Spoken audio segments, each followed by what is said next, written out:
परमेश्वर पिता को हम धन्यवाद देंगे आज की सुंदर सुबह के लिए जो परमेश्वर ने हमारे जीवन में दी है कि आज की सुबह हम परमेश्वर की निकटता में आ जाएं, उसके चरणों में आकर उसकी महिमा करें। हम अपनी आंखों को बंद करें और आज के इस डिवोशन के लिए हम प्रभु से सामर्थ्य मांगे, उसकी शक्ति को लें। धन्यवाद स्तुति के योग्य हमारी सामर्थ्य परमेश्वर, आज की सुंदर सुबह के लिए आपको धन्यवाद धन्यवाद धन्यवाद। ये सुंदर सुबह आपने हमें दी कि हम आपके चरणों में आकर आपकी महिमा कर सकें। हमारे प्रियजनों के लिए, हमारे सारे भाई बहनों के लिए जो आज हमारे साथ यूट्यूब पर हैं प्रभु, फेसबुक पर हैं पिता परमेश्वर, हम उन सभी को आपके हाथों में सौंपते हैं। हमारी प्रार्थना है आपकी दया दृष्टि हर एक को पर बनी रहे, हर एक को कोरोना से बचाएं प्रभु जी, इस महामारी से प्रभु बचा कर रखें, हमारे देश को इस महामारी से बचाए परमेश्वर। हम आपसे प्रार्थना करते हैं अपनी शांति अपनी तसल्ली दे प्रभु जी। और पिता परमेश्वर जैसे आपका वचन कहता है कि प्रभु जी यदि हम चाहते कि हमारा देश पूरी तरह से प्यारे परमेश्वर ज्यों का त्यों हो जाए, हम अपने आप को दीन कर लें प्रभु जी, हम अपने आप को नम्र करें पिता, हम अपने आप को आपके दर्शन की खोजी बनकर खोजने लगे प्रभु और अपनी बुरी चाल से फिर जाएं। तब आपका वचन कहता है कि आप हमारे देश को जो कहते हो करेंगे। प्रभु हम आपसे प्रार्थना करते हैं हमारी सहायता कर, हमारे देश पर दया कर प्रभु जी। आपके अनुग्रह की दृष्टि चाहते हैं, हमारे प्रधानमंत्री पर आपकी अनुग्रह की दृष्टि चाहते हैं, उनको संभाल प्रभु। हम प्रार्थना विनती करते हैं प्रभु हमारे प्रदेश राजस्थान के लिए, इस पर भी आपकी आशीष हो प्रभु। आपकी दया दृष्टि चाहते हैं, आपका हाथ चाहते हैं हमारे मुख्यमंत्री अशोक गहलोत जी के साथ प्रभु, उनको अपनी आशीष दे, अपनी उपस्थिति दे, बुद्धि ज्ञान से परिपूर्ण कर पिता परमेश्वर, और वो इस प्रदेश के लिए आशीष का कारण बन सके। हमारे आपके हाथों में उनको सौंपते हैं। हम चाहते प्रभु सब बातों में आपका नाम ऊंचा किया जाए। हमारी आपसे प्रार्थना, आपसे विनती, आपसे निवेदन है प्रभु, पुलिस प्रशासन के लिए आपने प्रभु बड़ी जिम्मेवारी उनके हाथों में दी है, शांति कायम करने के लिए प्रभु हम चाहते हैं हर एक पर आपकी आशीष हो। इस कोरोना से प्रभु उनको बचाएं, उनके परिवार को बचाएं, आपका हाथ उनके साथ बने। डॉक्टर्स के लिए, नर्सिस के लिए और पिता सारे स्टाफ के लिए हम प्रार्थना करते हैं, उनकी भी रक्षा कर। हमारा देश आनंदित और खुशहाल रहकर आगे बढ़ता जाए और आपकी महिमा कारण बन सके। हम सारी महिमा आपको देते हुए अपने जीवनों को प्रभु आपके हाथ में सौंपते हैं। आज दिन भर हमें संभाल, आपका हाथ हमारे साथ साथ बना रहे, ताकि हम आप में बने रहकर और आपकी महिमा को देख पाए और आपकी सुरक्षा में बढ़ते चले जाएं। सारी महिमा आपको देते हुए विनती को यीशु के नाम से मांगते हैं, आमीन। हम परमेश्वर की महिमा के लिए उस गीत को सुनेंगे। तेरी आराधना करूं, पाप क्षमा कर, जीवन दे दे, दया की याचना।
वास्तव में हमारा प्रभु महान है, जो हमें नई सामर्थ देकर खड़ा करता है।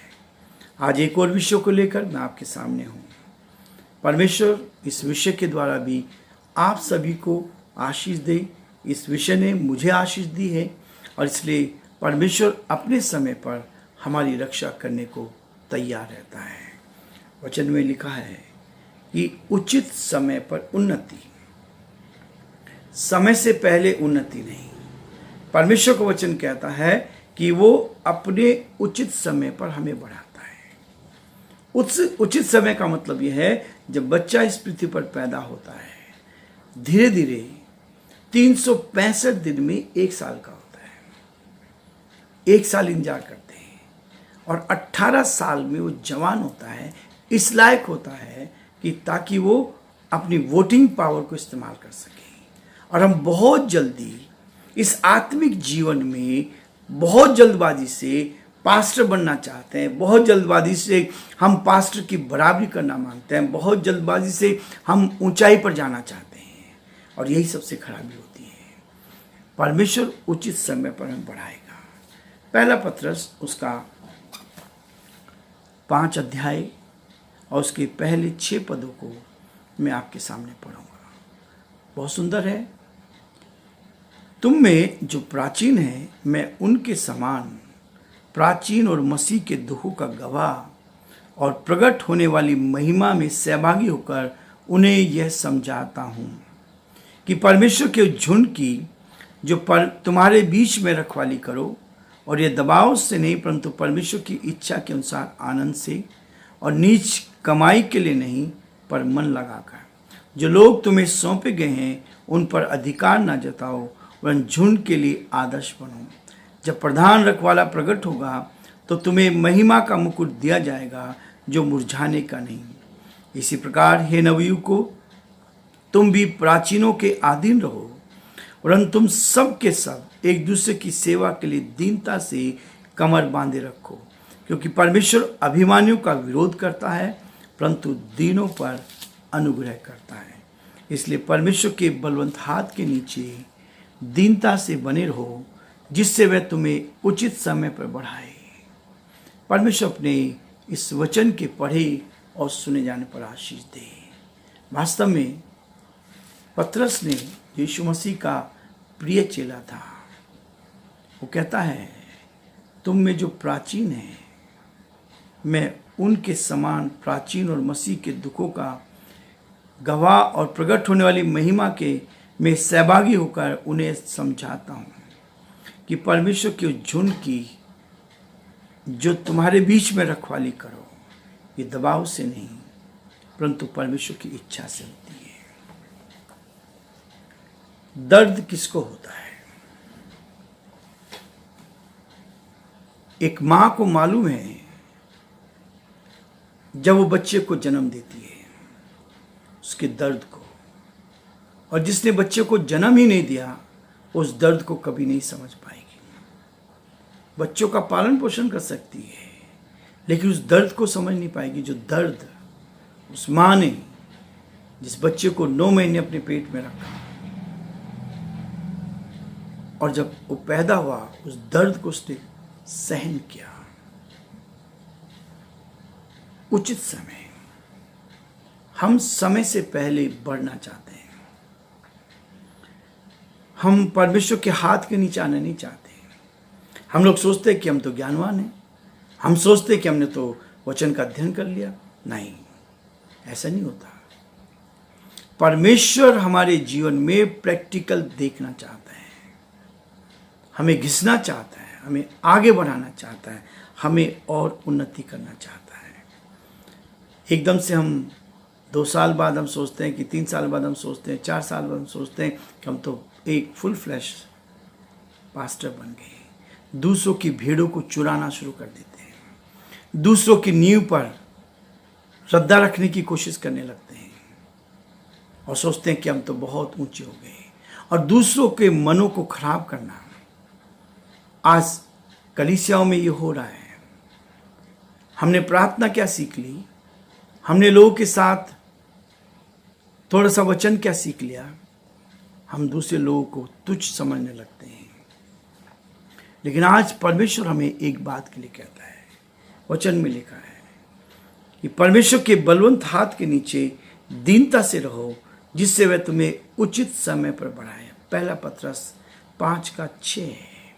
परमेश्वर, हम अपने समय पर बढ़ना चाहते हैं और परमेश्वर अपने समय पर हमें बढ़ाना चाहते हैं। अब अंतर क्या हुआ, इस बात को हमें समझना है।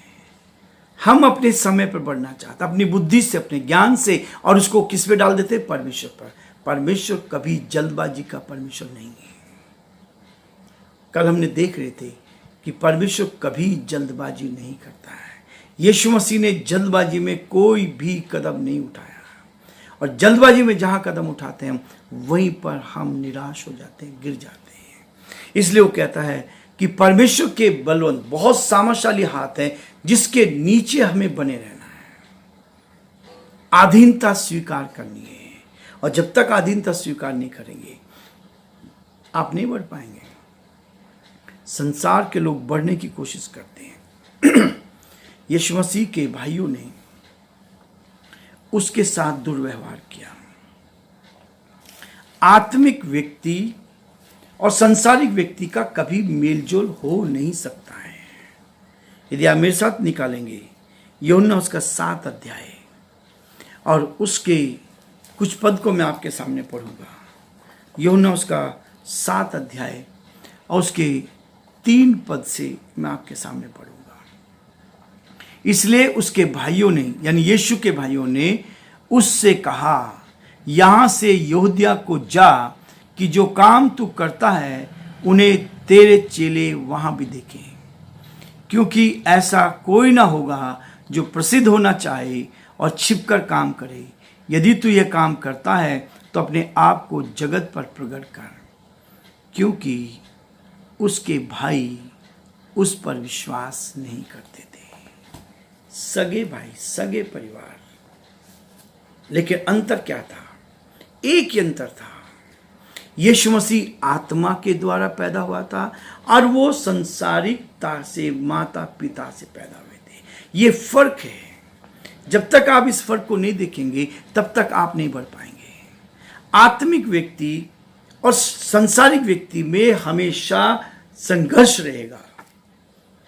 आत्मिक व्यक्ति को संसारिक व्यक्ति पसंद नहीं करेगा, और वही संसारिक व्यक्ति उनके साथ खड़ा होगा जो संसार में खुद को, अपने आप को संसार में लेकर आए हैं। यीशु मसीह को उन्होंने घर से निकाल दिया था। आत्मिक व्यक्ति के विरोध में सब खड़े हो जाते हैं। और आपको मालूम होगा, जब यीशु मसीह क्रूस पर लटकाया गया तो उसका एक भी भाई उसके साथ नहीं था। यूसुफ की डेथ हो गई थी, लेकिन केवल मरियम उसकी मां थी। उसका एक चेला था, और चेले भी सारे छोड़कर चले गए थे। मैं पिछले 40 वर्षों से ढूंढ रहा हूं, लेकिन मुझे कोई भी विश्वास योग्य नहीं मिला। जैसा मैं लोगों से प्यार करता हूं, वैसे लोग आज तक मुझे नहीं मिल पाए हैं। मुझे नहीं मालूम क्यों। संसारिकता और आत्मिकता में ये बहुत बड़ा भेद है। यीशु मसीह को आत्मिक होने के कारण उसको भाइयों ने घर से निकाला। यहां तुम्हारा ऐसा नहीं है। शैतान ऐसे इस्तेमाल करता है कि आत्मिक लोग के विरोध में खड़ा हो जाता है, और लोग भी विरोध में खड़े होकर बुरी बुरी बातें कहने लगते हैं। वो कहता है, स्वयं यीशु के भाई उस पर जोर डाल रहे थे कि वे जाकर सबके सामने आश्चर्य काम करें। ये चीज उसके भाइयों ने उसके ऊपर इस बात को डालने की कोशिश करी कि वो क्या करे, कि दूसरों को जाकर, ऐसा कोई ना होगा जो प्रसिद्ध होना चाहे और छिपकर काम करे। यीशु ने इसका जो उत्तर दिया, उस चीजों पे ध्यान नहीं दिया। यीशु ने ध्यान नहीं दिया बिल्कुल भी। जैसे उस स्त्री को जो व्यभिचार में पकड़ी गई थी, लोगों ने आकर कहा इसको पथरवा किया जाए, मूसा की व्यवस्था में लिखा है। मैं बार बार कहता हूं, लोग अपनी बुद्धि का इस्तेमाल करने की कोशिश करते हैं, वचन को ठीक से नहीं जानते। व्यवस्था परमेश्वर के द्वारा लिखकर मूसा को दी गई। क्या परमेश्वर बदल गया? परमेश्वर नहीं बदला है। हम लोग अपने फायदे के लिए कहते हैं कि बाइबल को बदल दिया गया। नहीं, पुराना नियम, नया नियम, और आप बार बार देखेंगे कि पुराने नियम का हवाला कहां दिया गया? पवित्र आत्मा ने नए नियम में लिखा है इस चीज को। क्या नए नियम में लिखा नहीं कि चोरी नहीं करना है, व्यभिचार नहीं करना है, गाली नहीं देना है? हम कहते हैं कि वो तो यीशु मसीह ने पूरा कर दिया, व्यवस्था पूरी की है, लेकिन उसने व्यवस्था दी भी है तो अपने पड़ोसी से अपने समान प्रेम कर, और अपने प्रभु परमेश्वर अपने सारे मन, अपनी सारी बुद्धि, अपने सारे प्रेम, उससे प्राण से प्रेम कर। क्या हम करते हैं? क्या इस व्यवस्था को ही पूरा कर ले? पुराने नियम को छोड़ दीजिए यदि आप पुराने नियम की बात करते हैं, लेकिन वचन में लिखा है, नए नियम में लिखा है कि तू अपने पड़ोसी से अपने समान प्रेम कर। तो अपने प्रभु परमेश्वर से अपने सारे मन, अपनी सारी बुद्धि, अपने सारे प्राण से क्या कर? प्रेम कर, और पहला स्थान उसको दे। तो व्यभिचार ना करना, अपने माता पिता का आदर करना, ये नए नियम में लिखा है। क्यों नहीं मान रहे आप लोग उसको? परमेश्वर इस बात को कहता है कि हम उचित समय पर, परमेश्वर हमें बढ़ाना चाहता है। हालांकि यीशु ने अपने भाइयों की ने जो उन्हें तरक्की का रास्ता सुझाया था, ये आगे बढ़ने का तरीका था यीशु मसीह को आगे बढ़ाने के लिए, किंतु यीशु ने नम्रतापूर्वक इससे इनकार कर दिया था। उसने इससे इनकार किया, पूरी तरह से इनकार कर दिया। वो इस रूप में बढ़ना नहीं चाहता था। यीशु जानते थे कि संसारिक मनुष्य परमेश्वर की बातें नहीं समझता। जो व्यक्ति संसारिक है वो आत्मिक व्यक्ति के विरोध में ही रहेगा। जैसे शैतान विरोध में है, वैसे ही वो व्यक्ति चाहे चर्च जाता हो, चाहे उसने सीख लिया हो, उसके बावजूद भी वो विरोध में रहेगा। हम लोग समझते नहीं है इस बात को। जब कहता है कि यीशु मसीह क्या है, और नश्वर मन परमेश्वर के शत्रुता रखते हैं, प्रभु के लोग से दुष्टता रखते हैं, शत्रुता रखते हैं, जेलसी रखते हैं। पहला कुरिन्थियों का 2:14 में लिखा है, अनेक प्रचारक दूसरों से तुलना करने की तीव्र इच्छा तथा बुरी सलाहों के कारण परमेश्वर की सिद्ध इच्छा पूरी करने से चूक जाते हैं। किसी का हमने सुना, वो हमने सुन लिया। आज बहुत सारे यूट्यूब पर, फेसबुक पर बहुत सारी चीज़ें हम सुनने को मिलते हैं। वचन में लिखा है जो हमारे पसंद की उसको तो हम लेते हैं, जो लग रहा है कि मैं गलत कर रहा हूँ तब भी ये ठीक है तो उसको मैं लेने की कोशिश करूँगी। वचन में लिखा है कि तो 10% देना है, 10% देना, उससे ज़्यादा देना, लेकिन हम नहीं मान रहे उसकी आज्ञा। वो तो व्यवस्था पूरी कर ली हमने। ऐसा नहीं होता। परमेश्वर कहता है कि हमें दूसरों के साथ, हम कई चीज़ों को सुन लेते हैं, एक दूसरे से तुलना करते हैं, और उसमें बुरी सलाहों के कारण परमेश्वर की सिद्ध इच्छा पूरी करने में चूक जाते हैं। परमेश्वर की इच्छा क्या है साहब? आत्मा को जीतना। हम आत्मा क्यों जीत रहे हैं? हमारे पास तो समय नहीं होना चाहिए। परमेश्वर का वचन कहता है कि आत्मा को जीतेंगे तभी आप स्वर्ग के वारिस हो जाएंगे, आप नरक से लोगों को बचाएंगे, तभी आप क्या होंगे? स्वर्ग के वारिस होंगे। वरना जो तोड़ा आपको दिया उसको इस्तेमाल नहीं किया। और ये तोड़े जो प्रभु ने दिए थे इसलिए दिए थे कि लोग नरक की आग से बचाए जाएं। प्रसिद्धि की भूख ने अनेक सेवकों को भ्रष्ट और व्यापारी बना दिया है। कई लोग आप व्यापार करने लगे, लेकिन परमेश्वर का वचन कहता है मसीह की आत्मा दिखावे से अनजान है। हम दिखावा परमेश्वर नहीं चाहता कि हम क्या करें? दिखावा करें। परमेश्वर चाहता है कि हम क्या करें? सर्वशक्तिमान के सम्मुख सेवकाई करते समय अपने मुंह और पांव को ढांपें। रखने वाले शराब हमेशा कैसी अच्छी शिक्षा देते हैं। जो शराब थे, जो अपने मुंह को ढांपे रखते थे। इस मुंह से क्या क्या बोलते हैं हम। ये मुंह हमारा रुकता नहीं है प्रभु के सेवकों के विरोध में बोलने से। इसलिए वो कहता है, यीशु जानते थे कि बढ़ती ऊपर से आएगी, पूरा पश्चिम या दक्षिण से नहीं। भजन संहिता उसका 75 अध्याय उसके 6 और 7 में लिखा है। इस दृढ़ विश्वास ने ही यीशु को हिम्मत दी थी कि वे ऊंचे पहाड़ पर इससे संबंधित परीक्षा को नहीं कहकर दूर कर सके। इन सारी परीक्षाओं में से निकलकर, इन सारी परीक्षाओं में से आगे जाकर मत्ती उसका 4 अध्याय 8 से 10 पद में हम इसको पाते हैं। जब उनके प्रभुत्व को स्वीकार करते हुए हर एक घुटना उसके सामने टिकेगा। पिता परमेश्वर द्वारा ठहराए गए उस समय तक धीरज रखने के लिए यीशु ने अपने आप को प्रशिक्षित किया। इस रूप को लेकर यीशु मसीह अपने आप को शिक्षा देते रहे, अपने आप को समझाते रहे, अपने आप को तैयारी का करते रहे। और जब ये तैयारी हमारी होगी तो फिलिपियोस के 2 अध्याय 9 से 11 पद में बहुत स्पष्ट लिखा है, परमेश्वर उसमें हमारी सहायता करेगा। जब लोगों ने देखा किस प्रकार यीशु ने केवल 5 रोटी और 2 मछलियों से क्या किया, 5,000 को खिला दिया और अधिक लोगों तक उनको खिला पाया। उन्होंने उसे राजा बनाना चाहा। खाने को मिल रहा है, अच्छी बात हो रही है, किंतु यीशु अपने पिता के ठहराए हुए समय की प्रतीक्षा करना चाहते थे। उसका समय था, उस समय के अनुसार प्रभु करना चाहता था। यीशु मसीह ने कभी जल्दबाजी नहीं की, उसने उचित समय कहा। इस कारण वह चुपके से पहाड़ पर अकेला चला गया। यूहन्ना 6 अध्याय 15 पद। वो राजा बनने के लिए नहीं आया था। हम तो कई बार बहुत सारी चीज़ों को लेकर हम क्या करते हैं, अपने जीवन में आगे एक दूसरे को धक्का देकर आगे बढ़ना चाहते हैं, एक दूसरे को गिरा कर हम आगे बढ़ना चाहते हैं।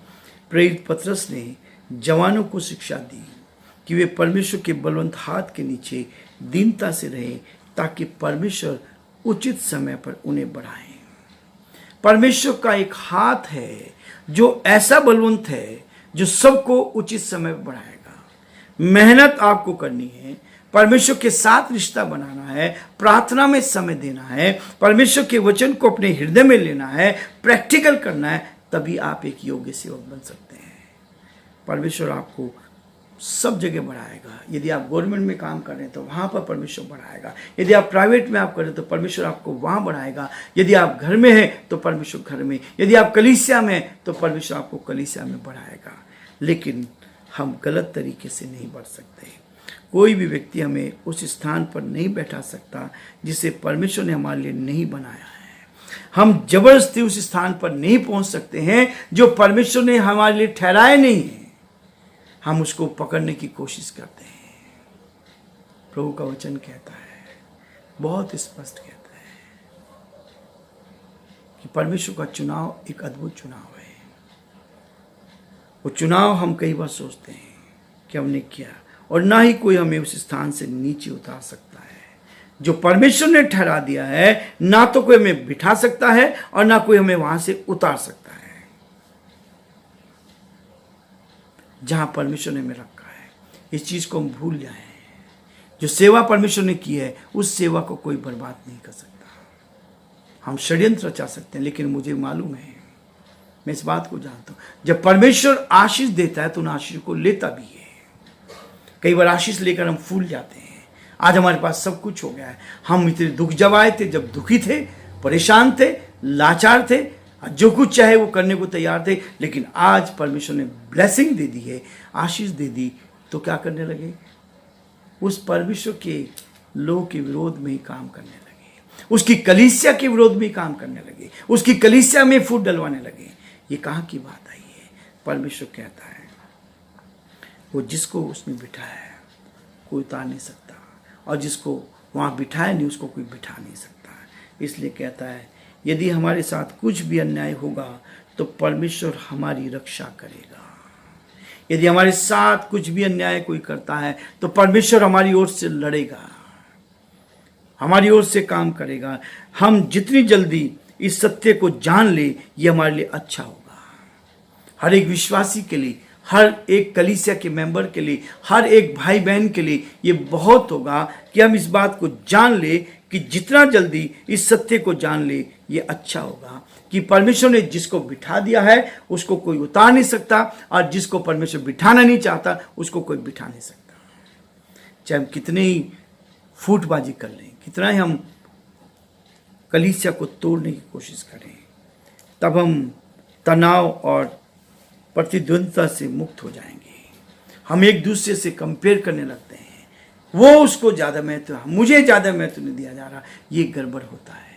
परमेश्वर आपको तब बढ़ाएगा जब आपका समय होगा। आत्म प्रशंसा के लिए किए गए तरीका प्रयास हमें शैतान के हवाले कर देता है। हम अपनी प्रशंसा चाहते हैं, लोग चाहते हैं मेरी प्रशंसा की जाए, मुझे महत्व दिया जाए, अहम मुद्दा मुझे दिए, लेकिन वो कहता हम शैतान के हवाले हो जाते हैं, और तब क्या करता है, वे हमारा अंत दुखद होगा। ये हमारा अंत बहुत खराब होने वाला है यदि आपने इस बात पे ध्यान नहीं दिया। इसलिए धीरजवंत रहो। मैं फिर कहता हूँ धीरजवंत रहो।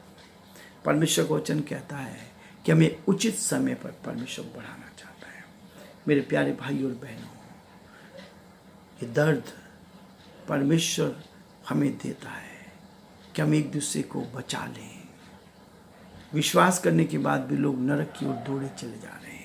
इसलिए प्रभु चाहता है कि हम उसके साथ बने रहें, उसकी महिमा करें, उसके नाम को धन्य कहें। प्रभु हम सब पर आशीष दे और प्रभु का हाथ हमारे साथ बना रहे। इस गीत को सुनेंगे जिससे प्रभु हम सबको बहुत आशीष दे और प्रभु का हाथ हमारे साथ बना रहे, ताकि हम प्रभु में और बढ़ते जाएं और प्रभु आज पूरे दिन भर आपकी सहायता करें और प्रभु का हाथ आपके साथ बना रहे।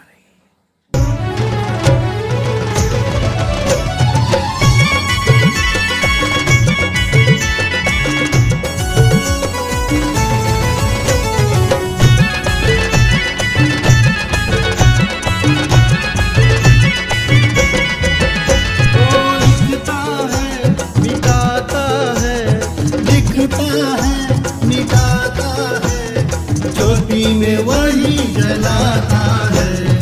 यीशु है भाई, यीशु है, यीशु है भाई, यीशु है, यीशु है भाई, यीशु है, यीशु है भाई, यीशु है।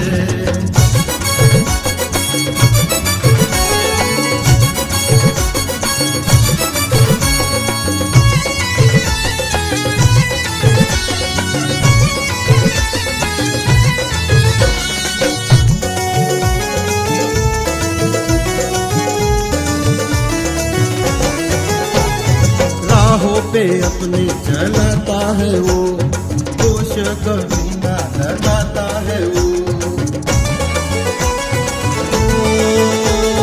राहों पे अपने चलाता है वो, दोष कभी ना लगाता है वो। सीने से अपने लगाता है वो, सबको उजाला दिखाता है वो। यीशु है भाई, यीशु है, यीशु है भाई, यीशु है।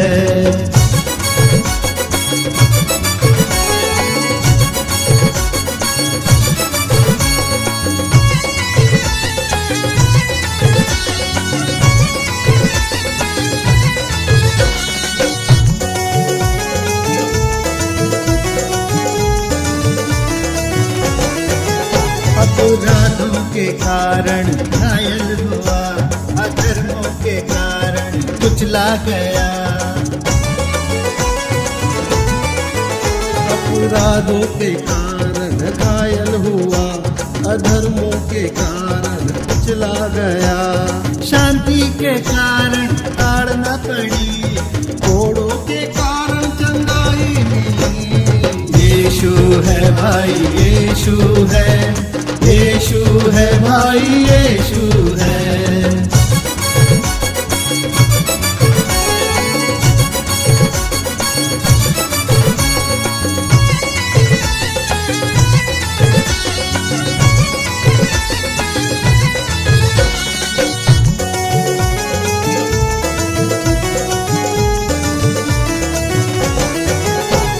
सताया गया फिर भी सहता रहा, मुंह को अपने कभी ना खोला। सताया गया फिर भी सहता रहा, मुंह को अपने कभी ना खोला। पापों का बोझ उठाता रहा, शांति का जीवन उसने दिया। यीशु है भाई, यीशु है, यीशु है भाई, यीशु है, यीशु है भाई, यीशु है, यीशु है भाई, यीशु है।